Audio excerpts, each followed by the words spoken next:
Não é do nada que o sucesso de Euforia acontece. Afinal, já não é de hoje que a vida de alcoólatras, viciados e decaídos é tema da reflexão e do olhar de cineastas, dramaturgos e literatos. Billy Wilder ganhou seus 2 primeiros Oscars, de roteiro e direção, com um de seus filmes mais doloridos e realistas, The Lost Weekend, sobre o vício em álcool que segue quase 5 dias, um fim de semana perdido, na vida de um alcoólatra crônico, torturado e escritor fracassado. Foi também um filme revolucionário e inovador, porque foi a primeira vez que Hollywood abordou seriamente o assunto, tema que era quase um tabu nas boas casas de família americana, e que mostrava uma preocupação social sobre o problema do alcoolismo, tratando-o como uma doença moderna. A cinematografia em preto e branco do filme remete ao expressionismo e ao noir, e enfatiza o poder ameaçador, distorcido e angustiante do álcool. O personagem principal, um escritor alcoólatra, perde seu dinheiro, sua liberdade e seu senso de realidade quando confinado em uma enfermaria de alcoólatras. Noel Cinsolo talvez seja aquele que melhor definiu o tema central do filme. The Lost Weekend não mostra que o álcool provoca uma desconexão prejudicial da realidade, mas que as pessoas que bebem estão em sintonia com a realidade muito mais horrível de sua própria covardia. A mise-en-scène condena o personagem por sua covardia e não por seu vício. O filme, para surpresa de muitos, foi um sucesso avassalador de crítica e público, e Wilder se consagrava como um dos diretores mais populares da época. Ao mesmo tempo, ele sofria angústia de descobrir que sua família, que ficara na Europa enquanto ele migrara para os Estados Unidos, havia morrido em campos de concentração nazistas. Wilder foi o único diretor de Hollywood a perder familiares nos campos. Em uma amarga declaração, ele disse que existem os otimistas e os pessimistas. Os primeiros morreram nas câmaras de gás, outros têm piscinas em suas mansões em Beverly Hills.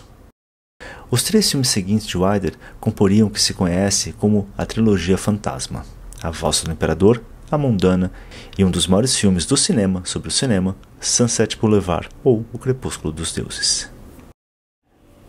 Novamente recorremos a Noel Cinsolo, que sintetiza os temas apresentados nesses filmes, que Wilder irá sempre retornar em diversas variações em outros filmes seguintes. Diz ele: embora Wilder continuasse mudando de um gênero de filme para o outro para evitar ser classificado em qualquer uma das categorias da indústria, fica cada vez mais claro que todos os seus personagens são semelhantes em personalidade e comportamento. Com essa trilogia de fantasmas, certos pontos tornam-se aparentes: diferenças de situação social, motivação e, crucialmente, formas de compreender a realidade, dramatização e mentiras, covardia e falta de lucidez, a manipulação de uns por outros, e sempre há um desconforto com a vida, passada e presente. Em A Valsa do Imperador, cada personagem é uma imagem de um mundo desaparecido. O filme se passa em 1901, alguns anos antes de Wilder nascer no que era então o Império Austríaco, o mesmo retratado no filme. Wilder geralmente não é associado a musicais, tornando o filme um peculiar exercício do diretor. Muitos críticos consideram que o filme é uma tentativa de duplicar o estilo de Ernest Lubitsch, mas o que parece importar a Wilder aqui é essa relembrança de um passado que desapareceu na poeira voraz dos tempos modernos. As ruínas de uma Berlim ocupada, logo após o fim da Segunda Guerra Mundial, servem de palco para um peculiar romance que envolve 3 personagens. Phoebe Frost, uma americana idealista que chega a Berlim para livrar a cidade da sua malária moral. O capitão do exército americano John Pringle, que se acostumou com aquele mundo onde barganha-se no mercado negro e a confraternização frouxa entre os sexos é voluptuosa. E Erika von Schuttl, a sedutora cantora de cabaré, que tem um passado no mínimo duvidoso naquela cidade. Diferente de moralismos baratos, Wilder dá a Erika a profundidade e sutileza psicológicas para torná-la mais humana. Isso é bem característico do diretor. Seu retrato de marginais, bandidos, impostores, covardes, canalhas é sempre complexo. Eles são profundamente humanos. Seu olhar sempre revela a inerente individualidade de seus personagens e os perigos dos idealismos. Wilder e seu parceiro de longa data, Charles Brackett, conceberam uma história sobre uma estrela do cinema mudo, outrora bela e talentosa, mas cuja celebridade desapareceu.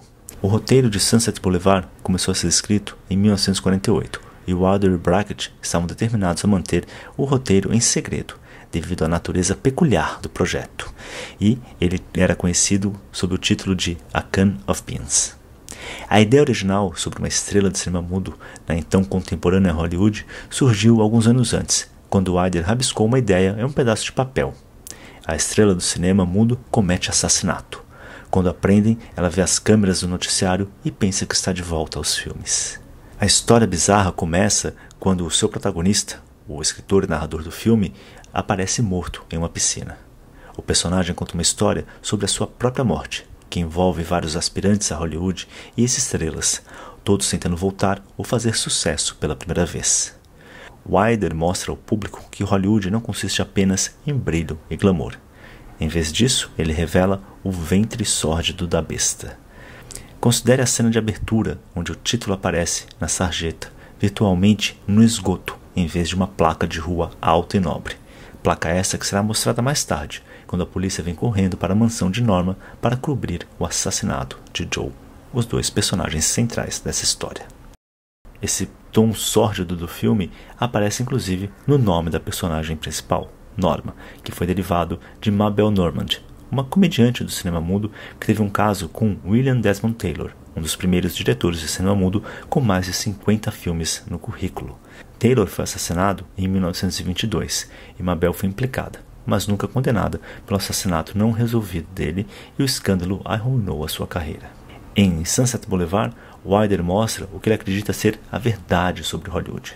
Os roteiristas, em particular, veem uma relação simbiótica entre eles e os atores, diretores ou produtores.